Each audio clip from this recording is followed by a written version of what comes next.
Vous êtes athlète paralympique, grand espoir de l'équipe de France féminine de tennis fauteuil. Vous avez été fauché par un conducteur en plein Paris en 2018 et vous avez à ce moment-là perdu votre jambe gauche. Aujourd'hui, vous militez pour l'idée d'imposer un examen médical régulier à tous ceux qui ont le permis de conduire, pas seulement aux personnes âgées.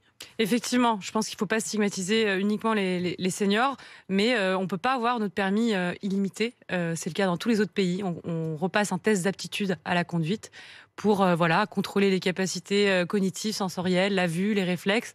Voilà, on n'est pas tous égaux là-dessus et je pense qu'une visite médicale s'impose, tout simplement. Une visite médicale régulière, tous les 5 ans, pour revérifier qu'on est apte à conduire? Alors, dans un premier temps, l'idée, ça serait de recontrôler les gens tous les 10 ans. Et effectivement, dans l'âge qui avance, cette fréquence serait plus régulière parce qu'on sait qu'arriver à un âge, à partir de 70 ans, c'est ce qui se fait dans les autres Donc vous pays. voulez pas stigmatiser les plus âgés, mais en même temps, on l'entend bien sûr, il y a cette inquiétude pour ceux qui continuent à conduire alors que peut-être leurs réflexes sont moindres. Oui, effectivement, je pense qu'on n'est pas tous égaux. Il y a des personnes de 50 ans qui ont des maladies dégénératives, la vue moins bonne, et à l'inverse, des personnes de 80 ans qui peuvent être en pleine forme et tout à fait capables. C'est pour ça qu'il faut un test pour tous les conducteurs. Pauline Déroulette, qu'est-ce qui vous est arrivé à vous en fait? Racontez-nous.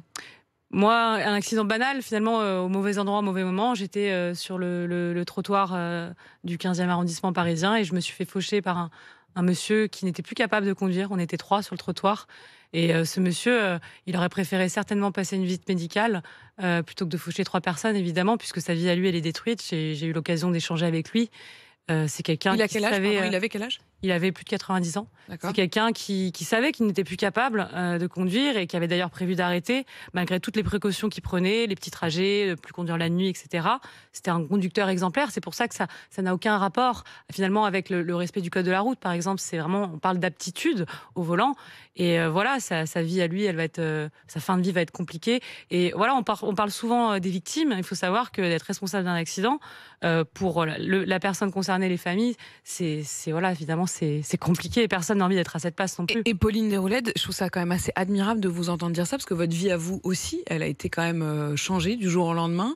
Vous avez dû réapprendre une autre vie. Et la manière dont vous parlez de lui, avec cette empathie aussi, est assez inouïe.